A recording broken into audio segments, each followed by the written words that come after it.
Welcome to Sound Bites, hosted by registered dietitian nutritionist Melissa Joy Dobbins.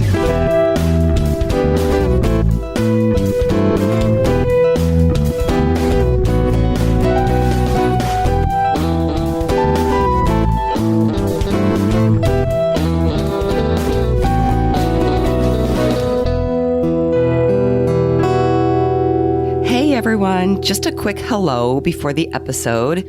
First of all, I want to wish you all a very happy and a healthy Thanksgiving. Today's episode is all about family meals, which are important every day, but especially on and around Thanksgiving and as we head into the holiday season. We know that food is at the center of these celebrations and traditions, and at the center of bringing people together to connect and converse. My conversation today with Brianne DeRosa from the Family Dinner Project does not focus specifically on the holidays, but I'm sharing some great resources from the Family Dinner Project on my show notes at soundbitesrd.com/133, including a recipe for Navajo fry bread, some new table games like Top 4, and 5 conversation starters for a welcoming table. Remember, and I love this is from the Family Dinner Project, there is more that unites us than divides us. This is so important this time of year and all year round. We're also giving away one free copy of the new Family Dinner Project book. So check out the show notes for entry details. And also be on the lookout for my annual podcast survey. I always do it around this time of year. You can enter for a chance to win an Amazon gift card and, of course, share valuable feedback with me for my planning for the show in 2020. Now, I have to thank you so much for listening to my show. I recently found out that we are in the top 100 nutrition podcasts on Apple Podcasts. I was excited to hear that, and it's really because of you. So thank you. I also wanted to mention that November is Diabetes Awareness Month. So please stay tuned for some announcements after the episode from my partner, the American Association of Diabetes Educators, including their new blog and my post about vaping and e-cigarettes. Okay, I hope you enjoy today's episode. Hello, and welcome back to the Sound Bites podcast. I'm your host, Melissa Joy Dobbins, a registered dietitian nutritionist. And on my show, I delve into the science, the psychology, and the strategies behind good food and nutrition. And today's episode is all about food, fun, and conversations. My guest today is Brianne DeRosa from the Family Dinner Project. Brie is the content manager for the Family Dinner Project and co-author of their new book, Eat, Laugh, Talk, the Family Dinner Playbook, 52 weeks of easy recipes, engaging conversations, and hilarious games. Welcome to the show, Brie. Thanks so much for having me on. I'm really looking forward to this. Yeah, so I stumbled upon the Family Dinner Project about 3 years ago when I started my own Do More with Dinner initiative. And it is something I've been talking about off and on since then. And I love and use the Family Dinner Project resources all the time and share them out with my listeners and my audience.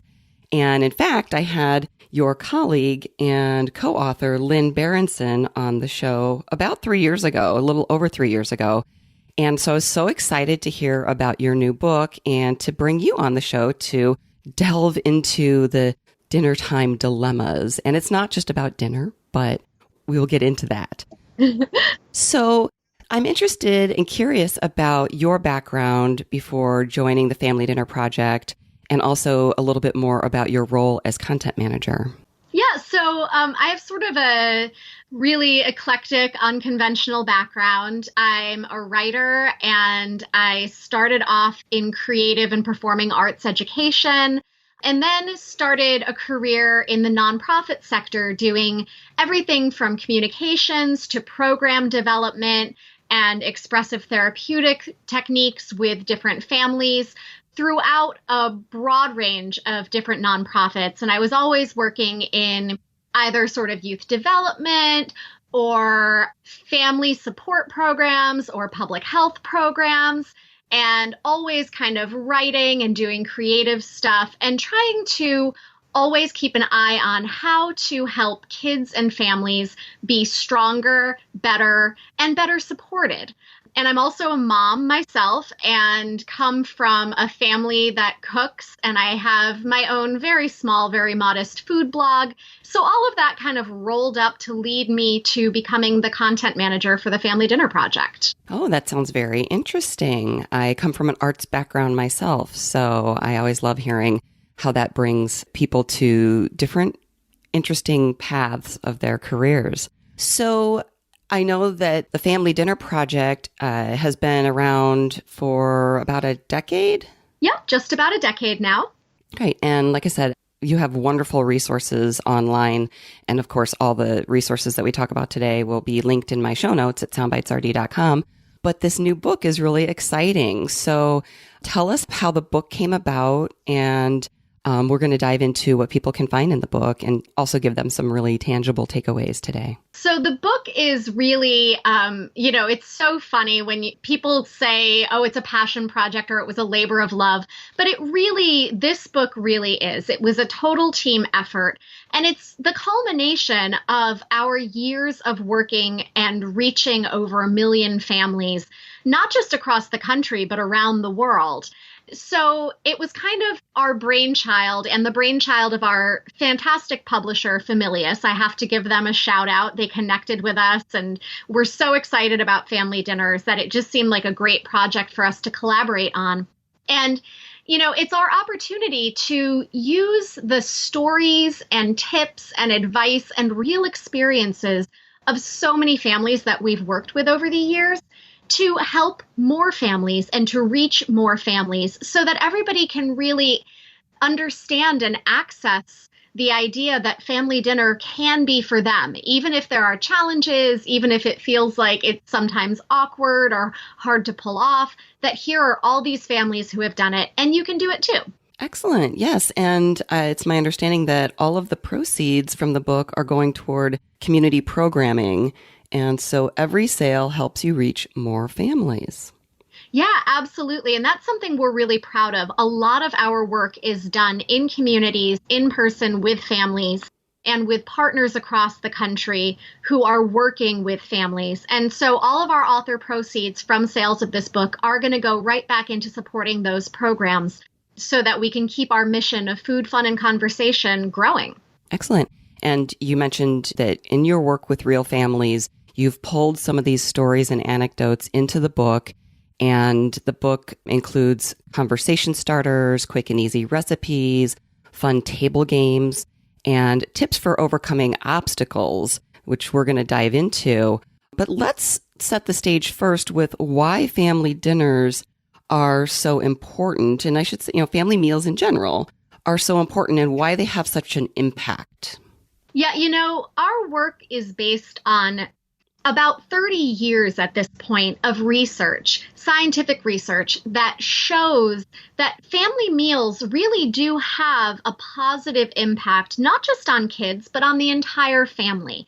And we see, consistently, study after study shows that there are social benefits, academic benefits, emotional well-being is impacted. Obviously, physical health and nutrition habits are impacted. So it's really kind of the complete package. And it's one of the only activities that we know of that in one single activity can provide an entire host of benefits that span physical, emotional, social, the entire gamut of somebody's well-being. So we think it's pretty cool. And we always say that, the research tells us why family dinner is important, but we're hoping to be able to share with you how to make family dinner happen. Excellent.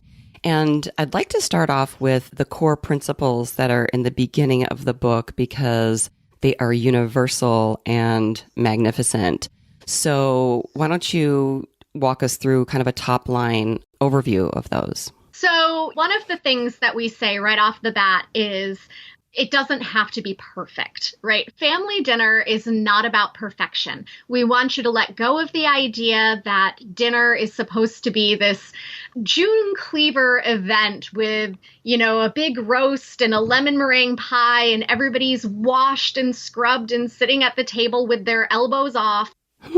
Real family dinners don't usually look like that. If they do in your house, I want to come and find out how. But I know in my house, despite my best efforts, family dinners are a lot more casual than that, and sometimes a lot noisier and messier than that. And we want people to know that that's okay. And even if dinner is scrambled eggs or sandwiches, it's a picnic at the soccer field, or it's a late night snack together because nobody was home at dinner time, all of that's okay. Mm-hmm. You need to do what works for you.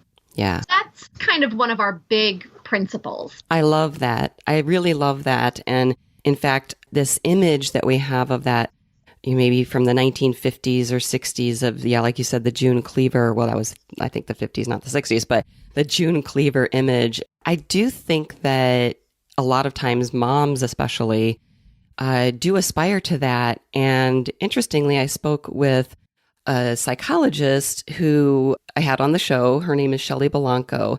And the episode is 117, and we talked about snacking.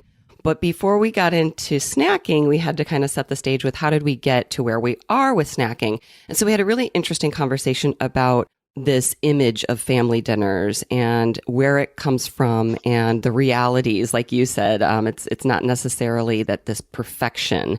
So I really think that that's a wonderful place to start for people to kind of, like you said, take a deep breath, relax, and let go of some of that. You also talk about not being the food police, which is something that dietitians get accused of all the time. So I thought it was really interesting that you bring that out because, nobody wants to sit down with the food police at the dinner table or anywhere. And I'm the guilt-free RD because food shouldn't make you feel bad. So we really want to enjoy our food with health in mind, as I like to say. So talk to me about how you are not the food police. Again, like you said, nobody wants to sit down to a dinner where they're going to feel critiqued or they're going to feel, I remember from my own life, my mom was a great cook, but she went through a phase when I was a young teenager of always wanting us to know, like, how many calories were in something, that it was a really low cal meal, right? And it sort of took the joy out of it. I'm not gonna lie. Yeah. I was like, that's great. It tastes good. Okay. And, the thing is that different families eat differently. And for us, the most important thing, while certainly we're always going to say that if you're able to make a home-cooked meal using fresh, whole ingredients, that's probably going to confer the best long-term nutrition benefits for you. So we're never going to tell you not to do that, right? But different families eat differently and have different priorities. And if it's Friday night takeout pizza because that's the only way you can get things together to actually sit down and enjoy each other's company, we're so much more focused on the quality of what your interactions around the table are than what you're actually eating. And we trust that the more families sit down and eat together, the more conscious they're going to become of what's actually on their plate, and they're going to make the choices that are right for them. Yeah, so it's not so much what's on the table, but who's around the table and the feelings. And is it a light, fun conversation or is it sort of intense? And we're going to talk about that. But definitely, as a dietitian, of course, yes, we want people to eat nutritious food and nutrient-rich food choices. But it sounds like in your research that one good habit begets more good habits. And sometimes we just need to get to the table first. Absolutely. Absolutely. And one of your other core principles is being realistic about technology. What does that mean? The thing about technology is that what works for one family in terms of technology at the table is not always going to be the same thing that works for their neighbors. We absolutely believe that face-to-face interactions at the table and elsewhere are the cornerstone of a great relationship with your family. You can't bond if you're always buried in a screen. But we also understand that screens and devices are a part of everyday life, and sometimes you have to make a compromise. So, for example, some families are going to go completely device-free at dinner, and we have lots of great tips to help you do that if that's your goal. But if you have, say, resistant teenagers or tweens who really don't want to come to the table and put down their phones, sometimes it's easier to get people to the table with a little bit of a compromise, to be able to say, okay, we can use the phones to share one picture from our day and tell the story of our day. Or we can use phones to look up answers to questions that come up during dinner, but we can't use phones unless they're helping the conversation along. So it's about providing kind of parameters within which people can realistically allow for the screens and devices that are so much a part of our lives to help foster a connection rather than break it down.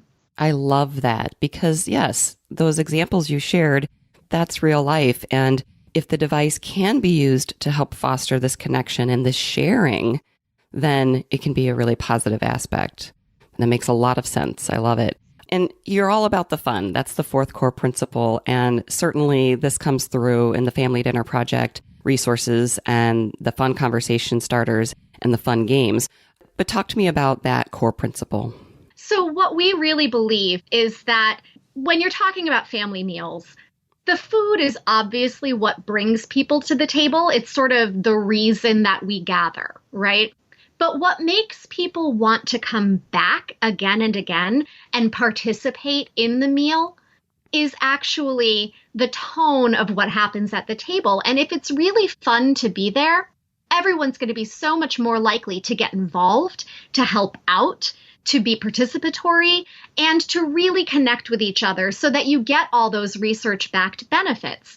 You know, if you have a really negative, sullen, pressure-filled family dinner experience, it stands to reason that you're not going to end up getting all of these great social and emotional connectivity boosts that we talk about in the research. You know, we say, well, family dinner is shown to reduce instances of anxiety and depression in teens and adults. Well, that's not going to happen if the family dinner table is really negative and judgy, right? But if it's fun and it's engaging and warm, of course, you're going to see a much bigger boost. So we want you to have a great time, laugh together, let loose a little bit. Don't worry so much about, you know, if somebody's using their fork properly or if they're sitting up straight in their chair. You know, just play a game together, get the casual fun flowing. And I think if people do that, they'll be surprised what actually comes out of their families. Yes, I've seen this with my own family. And you're right. Obviously, there's not some magical thing that happens when everybody's sitting at the table. It doesn't just, you know, happen. You're not going to get those benefits unless you have the right tone, like you said. Now, in the book, there's a lot of information kind of categorized into different sections. And we're going to go through some of these themes and struggles that you see, and then some of the practical solutions. There's a lot of barriers to us getting to the table and getting food on the table and setting the right tone when we're setting the table. What are some of the most common themes and struggles that you've seen with families? It really is amazing how universal some of these challenges are. The things that we hear the most often are about things like time pressure, right? Not feeling that you have the time to all gather, no one's around at the same time, or you don't have time to cook and get a real meal on the table before the next thing starts up. Other things that we hear are about, okay, we get to the table, but then we don't know what to talk about. And we feel like there's tension or stress or negativity, or we feel like we're getting distracted by devices or by our own to-do lists. And we're having a hard time being in the moment and enjoying each other. And then we also, of course, hear a lot about things like picky eating and different dietary challenges. There are more and more people who not only are struggling with dietary needs that come from a medical issue like food allergies, but there are also a lot more people these days who are making different dietary choices that might be out of step with the rest of their families, like the teenager who suddenly says, I'm vegan this week. And mom's like, I have no idea what to do with that.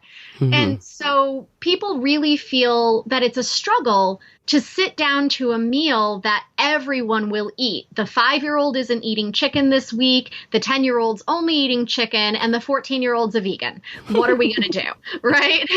Totally. Absolutely. That's perfect. Yeah. So one part in the book talks about, it's part 1. They're too picky, and there's several chapters, and it goes week by week, which I think is really interesting, kind of taking it one step at a time and, maybe skipping forward to, this is interesting. Make the old standards into new favorites. Like, that's piqued my interest. Maybe I'll just skip over putting the kids in control. Maybe I'm not ready to let the kids have control, and I want to work on, making my tried and true recipes maybe a little healthier. You mentioned we're too busy and it's so much work and we're distracted and we're tense and on all of those things. But walk me through maybe some of the strategies that, obviously we get the concept, we got to get to the table, we got to have something to eat, and we want to set a proper tone. But talk to me, maybe it makes more sense to start with the food aspect, because I know that you have some nutrition tips or strategies, I should say. And also there's a lot of recipes in the book. How many recipes do you know? Yeah, so there are about 150 recipes in the book for everything from snacks and starters to main dishes, side dishes, desserts, things that kids can make with you. So we really try to cover the gamut, and we have things that are vegetarian, vegan, gluten-free, lots of different choices, so that hopefully there will be something here for everybody. Mm-hmm. Great. And so when you created these recipes, what did you look for to make them quick and easy? So it's an interesting question. We sort of run all of our recipes through a few quick tests, right? And I should point out that a lot of the recipes in the book came from real families. Some of them were submitted to us by longtime readers or by families that we interacted with at some of our community dinners or online. Some of them are recipes that our team members make in their own kitchens all the time. They're really mostly real people's recipes. So that's important to us because we know that that means that they work for real people who may have varying levels of culinary skill. The other things that we look for are we try to keep our ingredients lists pretty short and basic. We want there to be usually about 8 or fewer ingredients, not counting things like salt and pepper and basic cooking oils. But we don't want you to have a huge list of things to prep. And we don't want to be using too many exotic or interesting ingredients that might be difficult for families in different geographic locations to find, right? Some of us live near major cities where we can find anything we're looking for, and we have lots of specialty stores, but we don't want to alienate or exclude people who live in parts of the country that might not have as many resources. So we try to keep the ingredients very recognizable and easy to access for people. We also try to keep the ingredients as close to sort of whole, fresh, easily accessible in the perimeter of the grocery store type of ingredients as possible. We try not to use a lot of box mixes and, condensed soups and other convenience ingredients. We know that those are great and really helpful to some families, but we also know that there are some families for whom those don't work from a nutritional or dietary perspective. So we try to kind of make things as universal as possible by sticking to things that we're pretty sure are going to be workable for the largest number of families. Mm-hmm. Great. Are there any favorite recipes of yours that you want to share with us? Oh, gosh. I get asked this all the time, and I'm not making this up when I say I love so many of the recipes in this book. But for me, the big winner is the pasta poulet recipe because That's one I grew up eating. My mom created that recipe like 30 years ago, and I ate it probably once a week throughout my whole childhood. My friends used to call me when we were all first out on our own and say, "What was that chicken and pasta thing your mom made? Do you have that recipe?" And I make it obviously for my own kids. So for me, that one it's just got sentimental value. It's kind of a slam dunk. Excellent. And within the book, there's, like I said, different chapters, different sections. And one of the ones that caught my eye as I looked at the table of contents was find your fallback meal. And I know this has been a lifesaver for me. It's something that we probably have at least once a week that is kind of a no-brainer. And it's pasta with meatballs from the freezer and jarred tomato sauce. And, it's just something that at the last minute, I know that I can pull it together and everybody likes it and it's simple. But talk to me about what is in the book with regard to finding your fallback meal. Is it something along those lines? Yeah, pretty much. I mean, the idea, and you're absolutely right, the idea of the fallback meal, and I believe in this so strongly, is that everybody needs to have like 2 or 3 meals that they know they can make kind of in their sleep, right? That it'll be quick, easy, everybody will eat it, and that you can always have the ingredients on hand. So in the book, we have, one suggestion in that chapter is we provide a recipe for a pasta with tomatoes and chickpeas that is entirely made with pantry staples. And that's a great one. But we also talked to a lot of different families and got their suggestions. And there was one mom who, she has 5 boys. So, wow. She definitely knows how to keep people fed. And she said, I always have 3 dozen eggs on hand because if nothing else, I can make scrambled eggs and we can have toast and there's always fruit and that's dinner. And I was like, yes, that is a fallback meal, Yeah, breakfast for dinner. Exactly. And who doesn't like breakfast for dinner? Absolutely. Especially if it's, something that you don't do often and it's like, oh, hey, yeah, we can do this. And you can also add in some of the leftovers into those eggs and kind of make it a little frittata. Which we do all the time. In my house, we call it Hakuna Frittata. Oh my gosh, that's what we call ours. Really? Yeah. I love that there's another Hakuna Frittata soulmate out there for me. Yes, the Lion King love. Absolutely.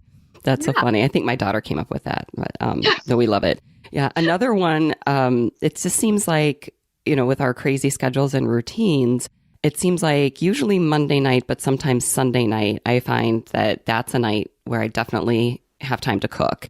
So I got into this habit, which I thought was good, of, okay, I've got frozen chicken breasts and they're the kind that, you can cook from frozen, which is a big help for me because I have trouble getting things thawed at the appropriate time where I'm ready to cook them. I feel like that's a universal challenge. Oh, it is so hard. And, I always say this, like, even if I do plan ahead and thaw the frozen meat, then it never fails. Our schedules change and I feel like I got to throw it back in the freezer, which I know you're not supposed to do. But yeah, so I have these frozen chicken breasts that you can either put them in the oven or cook them on a stovetop and, either steamed veggies or roasted veggies. And then some simple, starch side dish. Like I love the Uncle Ben's rice that you can just pop in the microwave, or God forbid, I always have instant potatoes. We love mashed potatoes and I always have those on hand. And that's kind of something that I've been doing every Monday night. Although my husband said to me earlier this week, I'm kind of chickened out. Can you make something else? And I was like, no, that's my regular thing. So I kind of had to scramble there, but I made it work. But yeah, I think it's like you said, if you could have 2 or 3 sort of fallback meals, things that you have on hand all the time that you can just whip up together quickly, then it's nice to just have that. It takes a lot of the stress out of it.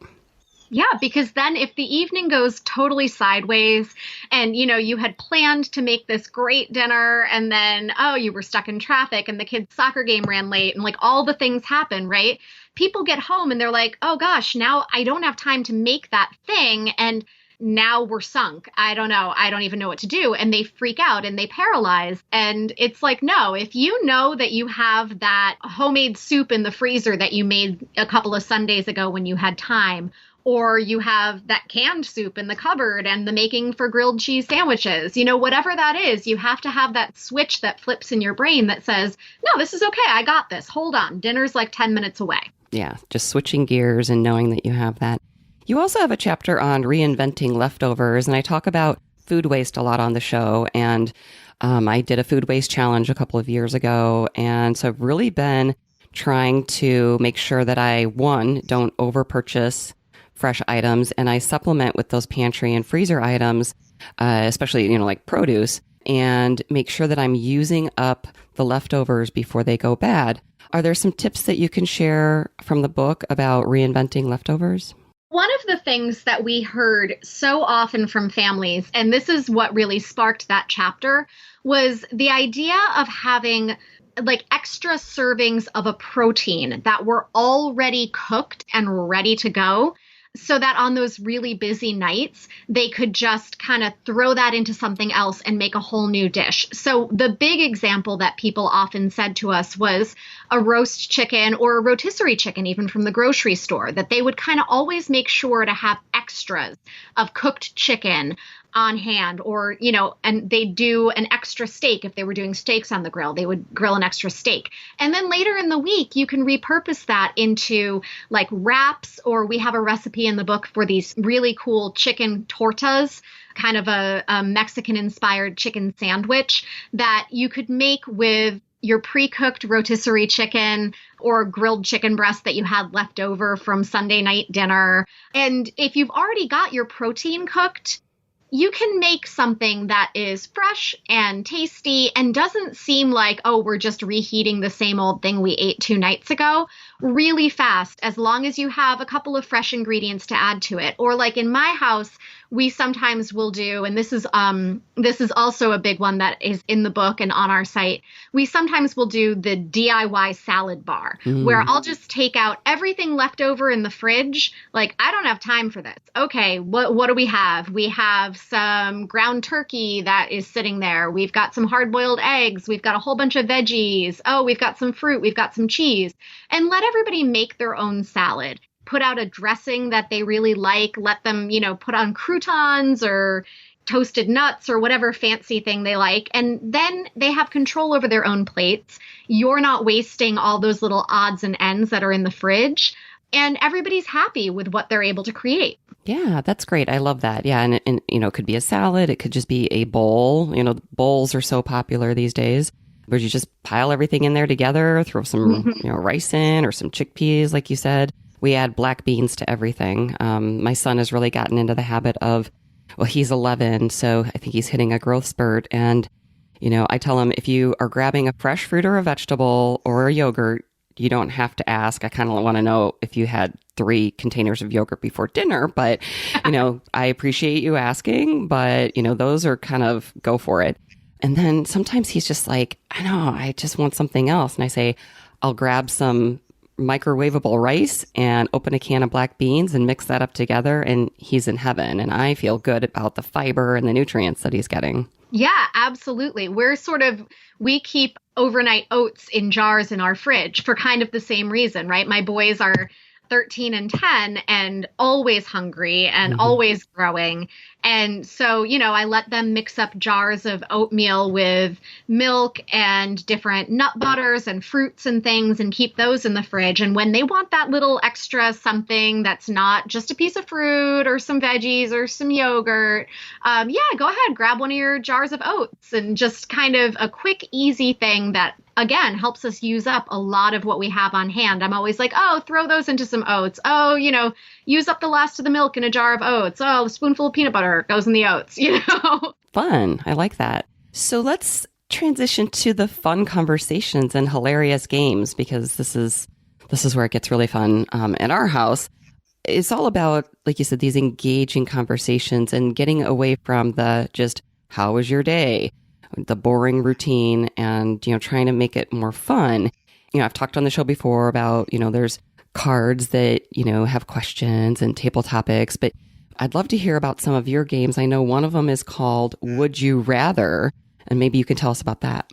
Yeah, that is the most popular game on our site. And, I have to say, I'm sure it shows up in a lot of places, right? I'm sure we're not the only ones who have this game or this idea, but kids love this. And I have to say, I even saw at Target or one of the department stores last year a deck of Would You Rather cards that you could get some questions going. And the idea is really simple. You say, would you rather? And then you come up with, two really unappealing choices. And depending on how strong your stomach is, it is dinner time after all. Sometimes, kids can take this to the extreme. But one of the ones that's really memorable that we have on our site is, would you rather always smell skunk or sweat melted cheese, and you watch the kids squirm and they laugh and they have fun with it. So that's a really fun one that you can play. Oh, that's so funny. Well, we always smell skunk around our house because I don't know what's going on with animal control around here. So I would much rather sweat cheese. Absolutely. That was easy for me. Yeah. We've had just a lot of different games like this that we've tried at our table. And I swear that it has turned my son into quite the conversationalist. My mother-in-law just turned 80 and she was watching my son. My husband and I had a fundraiser event to go to, and she invited some of her elderly friends over for dinner. And it's so great as a parent to get these reports saying, oh, he was asking them, like, what was it like when you were a kid? And my mother-in-law learned something about these longtime family friends of ours that she never knew before. And it's just really interesting, like what you can learn about somebody that you've known for years and that you know so well. Yeah, my kids brought home this game, and it's in the book and it's on our site now because they brought it up at our dinner table. And it's called the 2-minute interview game. And basically, it's a series of or questions, right? So you're asking coffee or tea, sandwiches or pasta, whatever it is, sneakers or sandals, all these just different kind of rapid fire or questions. And you see how many you can answer in 2 minutes. And it's amazing to me. The kids love this game. They love to answer. It's fun to come up with new questions, right? And it's amazing to me, the little tiny things. I think I know my kids really well, but the little tiny things that I learn from a game like that I never would have predicted, realizing that somebody likes berries better than they like chocolate, just these little kind of interesting factoids that are really fun and engaging and just make you feel good that you know these things. Mm-hmm. When you get past the how was your day conversation and what was the best thing, worst thing, it really helps you tap into some creative thinking and get some insight into what other people in your family or friends or whoever are thinking about and what's important to them and what they value. And some silly things along the way as well. Yes. What other conversation starters or games can you share with us? First off, I have to say there are so many in the book. There are more than 150 recipes. There are probably 3 times that many conversation starters. We've got just a ton of those. And then there are more than 50 table games. So there's a lot to choose from. Some of the conversation starters, and by the way, we have these broken down with age recommendations so that families can easily look through this book and see, oh, this one's for all ages. Great. We can play this with anybody. Or, these conversation starters are marked mainly for teens. Okay, so maybe I won't try these with my 5-year-old. Mm-hmm. Some of these are great for getting insight and getting past the how was your day, right? So you might say, instead of how was your day, what happened, you might say, if you had to write a newspaper article about your day, what would the headline be? I love that. Yeah, that's a great one. And you can really easily read your kid's mood with that one. And they can get very creative. Or you can ask, if you had to repeat one moment from today every day for the rest of your life, which moment would you choose and why? Wow, that's great. I noticed on your Instagram, there was a image of conversation starters, and I think it was like age 2 to 5. And that I think is really genius because, as my listeners know, there's an 8-year difference between my son and my daughter. So a lot of times, some of the teenage conversations that, she's off at college now, she's a sophomore, but some of those conversations could get kind of heavy or kind of, I feel like I need to censor, like, oh, my son's too young for this. And so it does help when okay, this will be age appropriate and take it from there. Yeah, absolutely. Yeah. And, and I think it's really helpful for parents to be able to have that easy way to filter things and to know, like, sometimes, especially if, you're newer parents, you have maybe one kid and you don't have the benefit of like lots of hindsight with, because we all know those veteran parents who have, 3, 4 kids and they've seen it all before. So by the time they get to the last one, they know what to expect, right? But if you're doing this for the first time or you don't have a lot of older kids to help lead the way, sometimes you're not sure, can my 5-year-old really answer a question like this one? Should I be asking my 8-year-old this kind of question about friendship, or is it too mature? You're not really always 100% confident. And I think sometimes that's why parents are hesitant to go beyond how was your day? What did you learn at the dinner table? Because they're not always sure what really to expect from their kids, Yeah, you're afraid to ask some of these questions because you're afraid of the answers. Right. And I think what's great about these conversation starters and games is that if you do that on a regular basis, it flows over into future dinners and conversations where maybe you didn't do a set game or anything, but you have set that tone. It's just like, that's what we expect at dinner time, is to just have a playful conversation. And I can say for sure with my kids, I have been really pleasantly surprised at the maturity of some of their answers that I didn't expect. And it's really fun. Yeah, it is really wonderful. And you're right. That's exactly the point. You don't have to play a game every night or pull out a stack of great conversation starters every night. Some families do that, and it's great. It's wonderful. My family doesn't play a game every night. We don't always have a predetermined conversation starter. But because we have done those things regularly, you're right.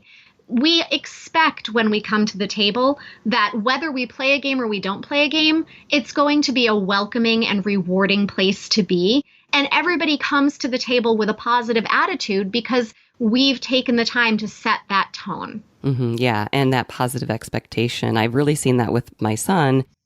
He will create his own games because that's just the tone of it. And we had dinner the other night and ended up at the last minute inviting my mother-in-law and my brother-in-law. And my son went and got a board game, well, Apples to Apples, and was like, okay, yeah, we'll play this during dinner. And it was a lot of fun. And I think my mother-in-law and my brother-in-law were like, this is different. I'm like, yeah, come to our house a little bit more often. You'll have some more fun.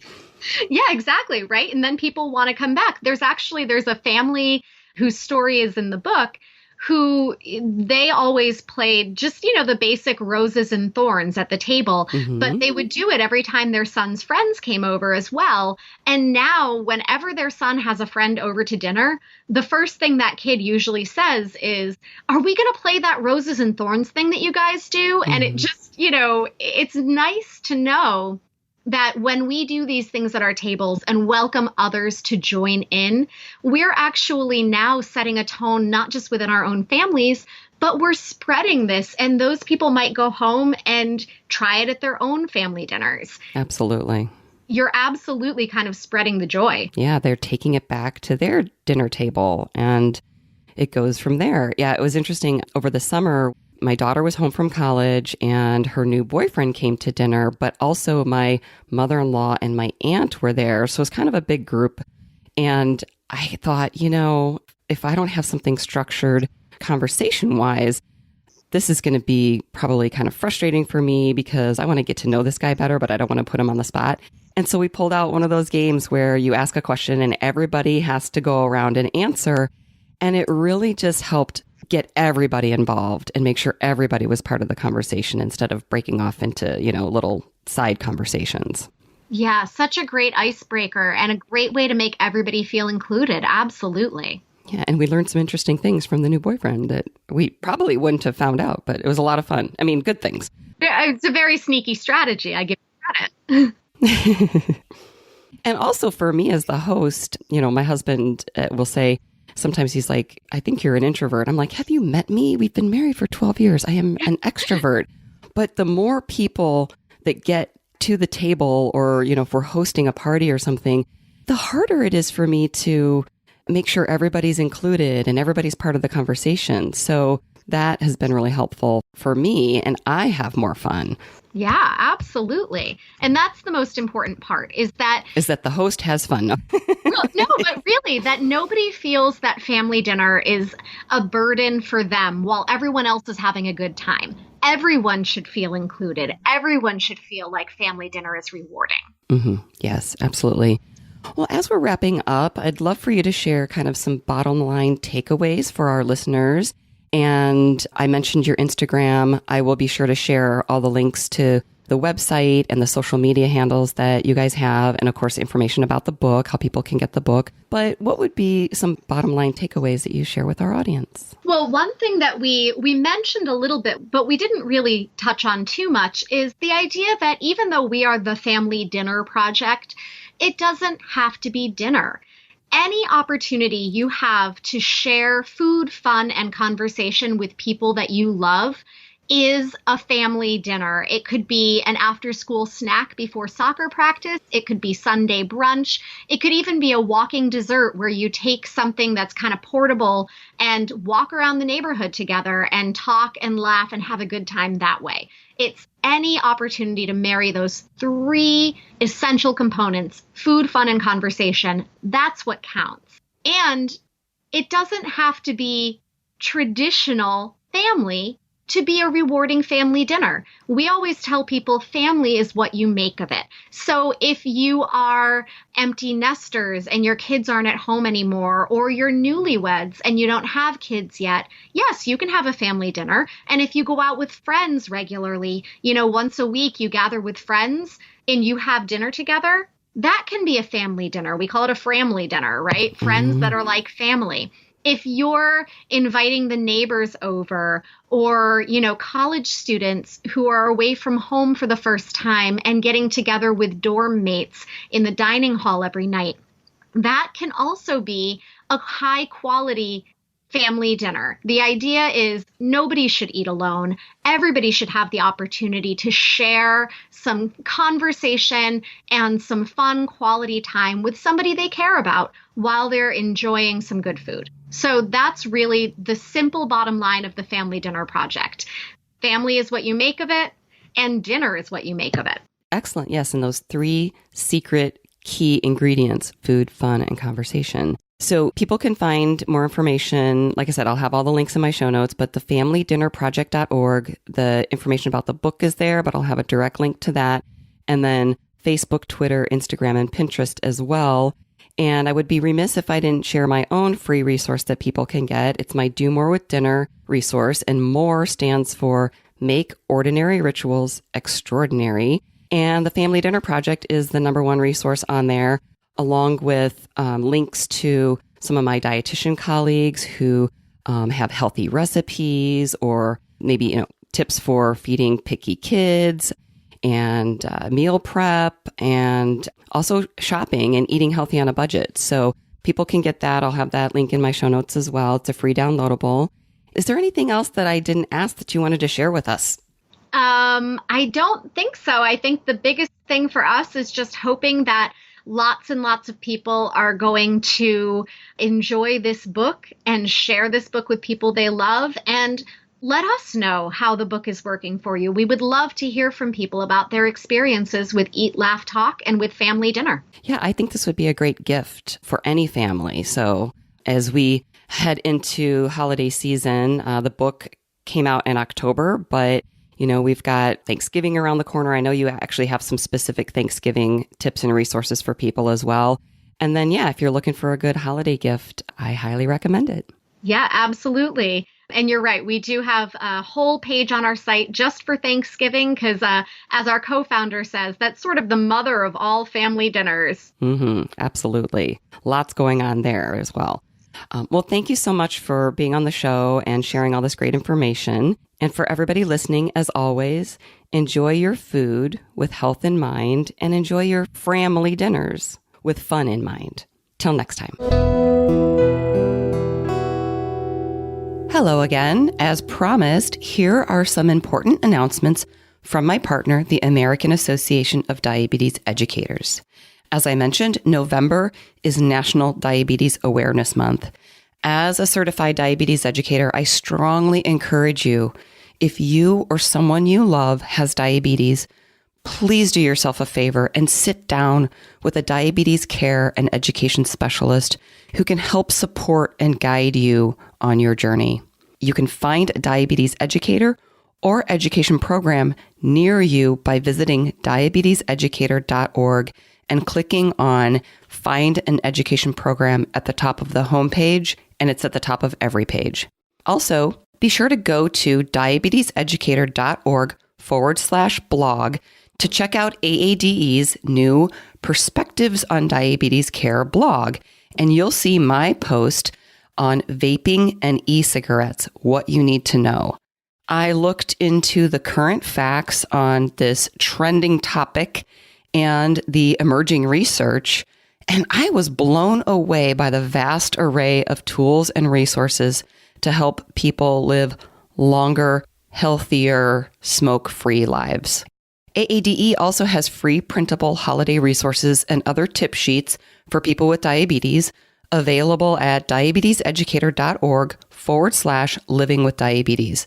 So you can get information there on how to handle the holidays with big meals, managing parties and New Year's Eve, of course, delicious recipes and more information. So be sure to check that out. And again, have a wonderful, happy, healthy Thanksgiving. And thank you so much for listening to the Sound Bites podcast.